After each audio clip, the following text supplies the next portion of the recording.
Today, boys and girls, we're going to talk about this 2021 GMC Sierra 2500 HD.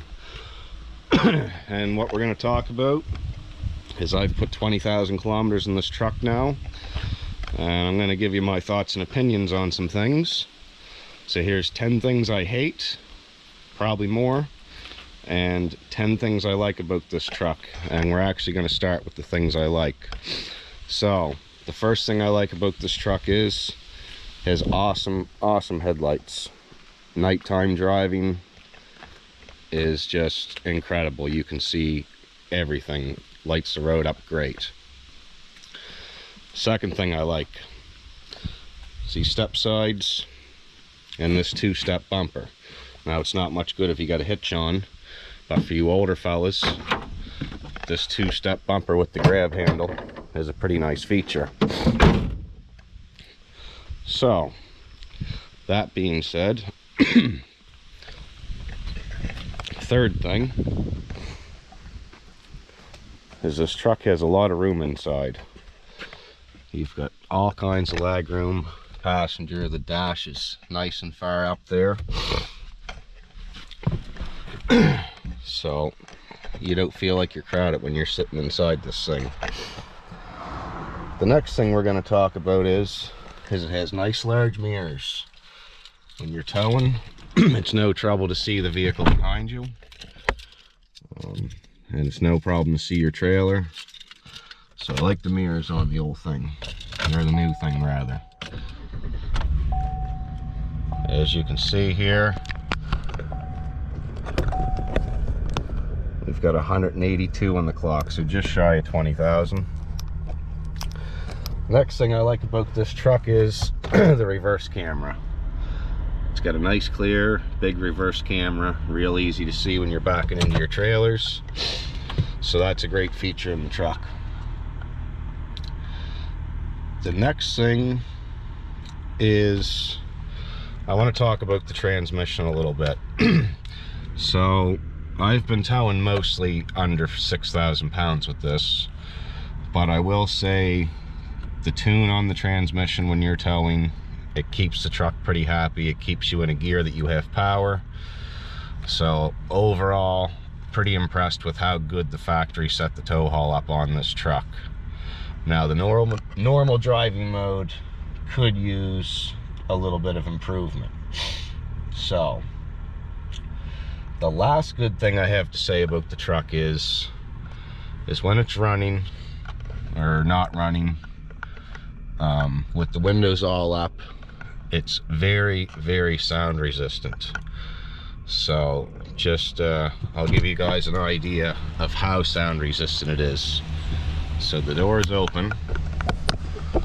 Set this on the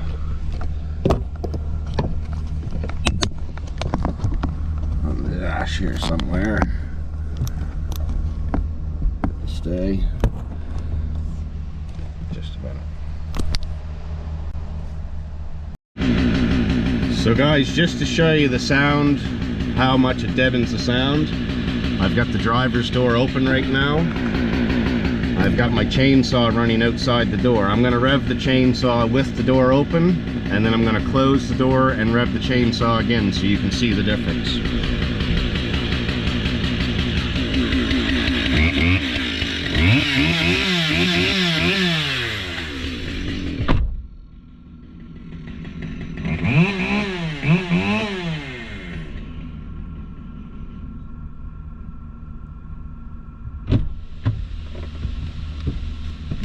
So as you can see, something that loud running right outside the truck, they done a pretty good job on the sound deadening from the outside noise in these vehicles. Now, the next thing I want to talk about is this new 6.6 engine. All jokes aside, other than a little bit more bottom end torque, I don't find this motor is any better than the old 6-liter. The biggest difference in these new trucks is the transmission and the transmission tuning. I'm quite sure if you took the old 6-liter LQ4 like I put in my square body and you had that in here hooked to this transmission with this similar tune, I don't think you'd find a great big deal of difference between the two. So while we're on the topic of the engine, our first oil change, not my truck, this is a company truck, it's the boss's call. We changed the oil around 12,000 and it actually burnt like 1.5 liters of oil. So brand new engine, right off the floor, first oil change, it's already burning oil. That being said, most big V8 gas engines do burn oil when you're working them, when you're towing. So not the end of the world, but just something you should be aware of. If you're going to work these trucks, I'd probably suggest doing your change like 7,000 max. This 6.6 in this truck with these size tires, which they're not big, this truck is hard on fuel, period. Watch my towing videos. Again, pretty sure the 6 liter might even be easier on fuel than this 6.6, but not a big difference. I'm not seeing a big difference between these two engines. The next thing is even though it's a new transmission, it's a 6-speed, yada yada yada, this is a 25 HT truck with a gas motor into it. The engineers and stuff are trying too hard to get fuel mileage out of these big heavy trucks with small gas motors. So what you end up having is, in my personal opinion, these trucks are geared too high right from factory. They should have, you know, higher ratio ring and pinions in the rear ends, or higher ratio gears in the transmissions, because as soon as you leave first gear, if you're towing big weight, you don't have a whole lot of pulling power because it's geared so high. If you guys watch my other videos, or maybe you haven't, please subscribe and check out this truck that I built with the 513 ring and pinions on the big tires. That thing is a towing animal compared to this. Like, guaranteed, you want to chain these two trucks together, this will drag this down the road just for a joke. So the fuel mileage isn't great. The very, very bottom end torque is a little bit better, but you know, they set these trucks up, they want them to roll along the highway and rev nothing. So not overly impressed with this new 6.6. So I want to show you guys this. You're paying $60,000-$70,000 for a truck. Here's a Michelin LTX tire. You guys seen the odometer, 18,000 kilometers, and these back tires are half wore out. This truck has not done a single burnout, has not even barely spun other than a few times on dirt trying to get a trailer up a hill. Front tires are even showing signs of wear. So right off the bat, if you're going to buy one of these trucks, I strongly recommend put a 10-ply Toyo MT or AT onto it, or a General Grabber X3, something that you'll get some mileage out of, and it's basically going to be the same cost of these Michelins, which you're paying for the name. So, a few more issues with this truck already. I've got a click in the front end. We haven't got it on the hoist yet to see what it is. It sounds like a sway link, which isn't really a big deal, but it's a brand new truck, 18,000 kilometers, and the noise has been there like right since day one. So maybe a bad sway link from factory, but not 100% confirmed. It's just a clickety click noise when you're going off, you know, on dirt roads hitting bumps. Which is going to lead me to my next discussion. This truck rides extremely rough. Like, can't even fathom how rough this truck rides for a brand new truck. And I'm not exaggerating when I say this. It's giving this thing a run for its money, and I've got an extra leaf in the front of that, and it's all 3/4 ton solid axle. This thing really pounds over the bumps. But that being said, on perfectly smooth pavement, the steering wheel feels great, the truck handles great. It does drive very smooth on smooth pavement. If you're going down a rough road, you are going to be astonished how rough this thing rides. Like, honest to God, it's unbelievable. So, and with that rough ride, if you're someone that's going to be using the truck, going in the woods and stuff, we do building services on cell towers, so we're in the woods all the time. When you're driving this thing over bad bumps, the door pins and the door, you can hear it literally pounding inside the truck as if the hinges or something are loose. So, you know, I am a Chev guy. I'm really trying to not to beat on this truck here, but I've said everything good that I have to say right at the start of this video. Telling you guys the issues, just so you know before you buy one of these. So, another thing I don't like is when you get in this truck, and I work with another person, and we got open gates, so we're in and out of this truck a lot. You start this baby up, you put her in drive, and bang-o, the doors are locked. You got to put it in park form to unlock, or hit the button manually. There is no way to override this, and there is no different settings in the computer for it. These old Chevs, you have 4 different settings. You can turn it completely off if you wish.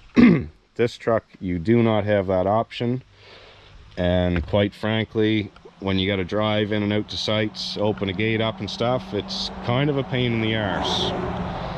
But it is what it is. Chev decided to do it, or GMC. So anyway, not a great feature, and I don't really care much for it. I'm going to tell you another feature that it has some good features, it has some bad features, so it kind of falls under both. These trucks now have an electronic park brake. And when I say electronic park brake, I mean it. You've got an awful pile of wires and stuff going here to this back wheel area. This truck has 18,000 kilometers onto it.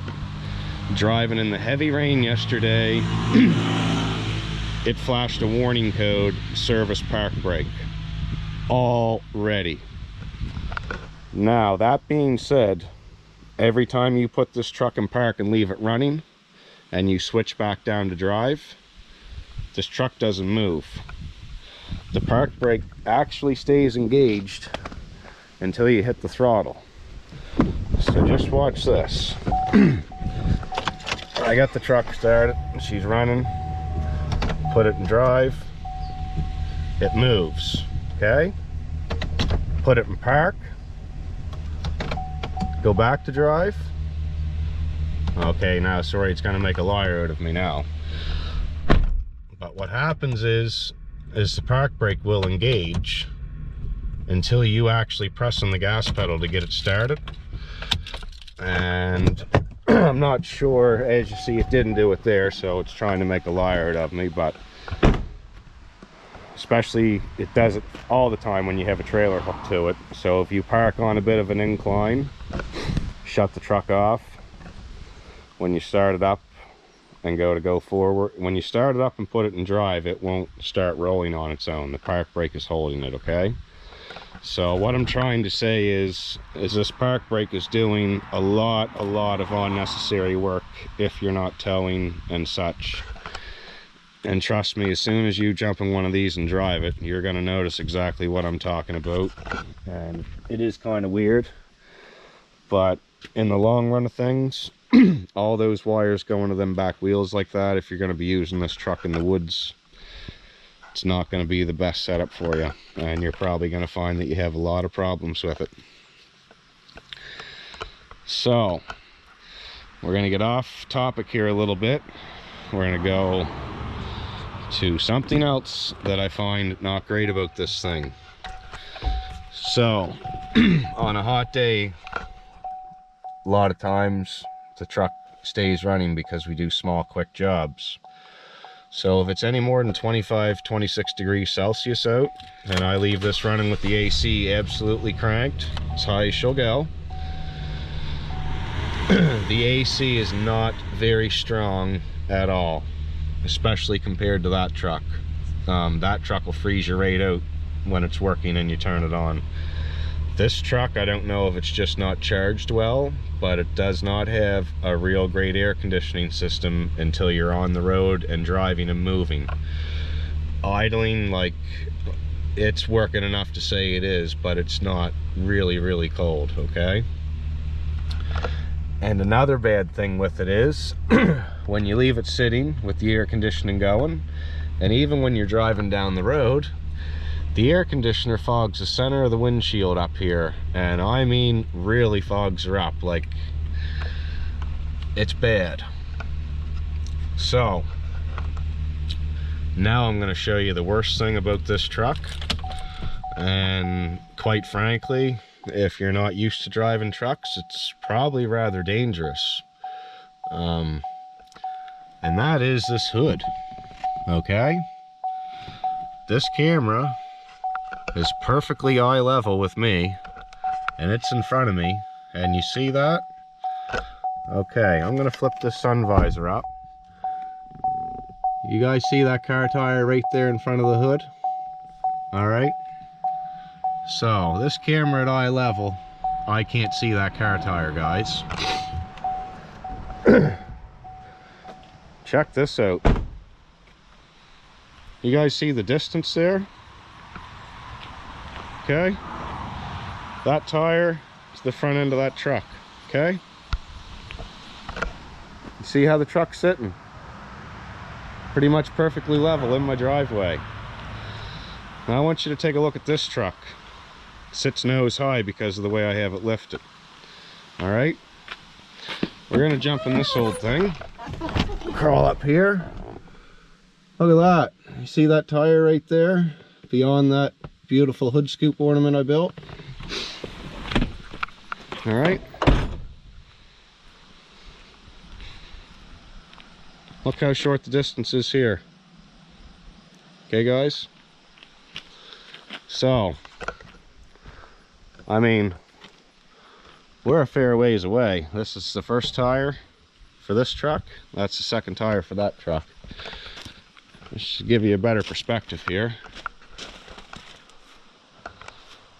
See that? That's from the big truck. This is for the new truck. It's literally twice the distance, if not better. And keep in mind, you can't see this tire from the white truck. So if I set these up that they're almost matching, you see the distance in the trucks there. Very big blind spot. Definitely not great. So I'm pretty sure that concludes everything good and bad that I have to say about this truck as of now. So please subscribe. I hope you guys enjoyed. Give you some thoughts if you're buying one yourself. Check out the other videos with this truck, the towing videos, and you know, we did the oil change and the reset light and stuff, just some simple things. But boy, I gotta say, this is one of the first heavier trucks that I drove that I've got more bad to say about it than good. I will finish off though by saying one more good thing. This truck doesn't have much onto it for tires, but the rear locker in this truck, it actually surprisingly takes very good traction in off-road situations. You know, dragging a trailer on dirt roads, up steep hills and stuff. Very rarely do I find myself having to put this thing in four-wheel drive. So I'll leave that on an end note with a good thing to say about this GM. But all jokes aside, boys and girls, I'd rather take this truck over that truck any day of the week. And that's the truth, other than the dollar value. Oh, sorry guys, I tricked you. I do have one more bad thing to say, unfortunately, and I gotta put it in this video.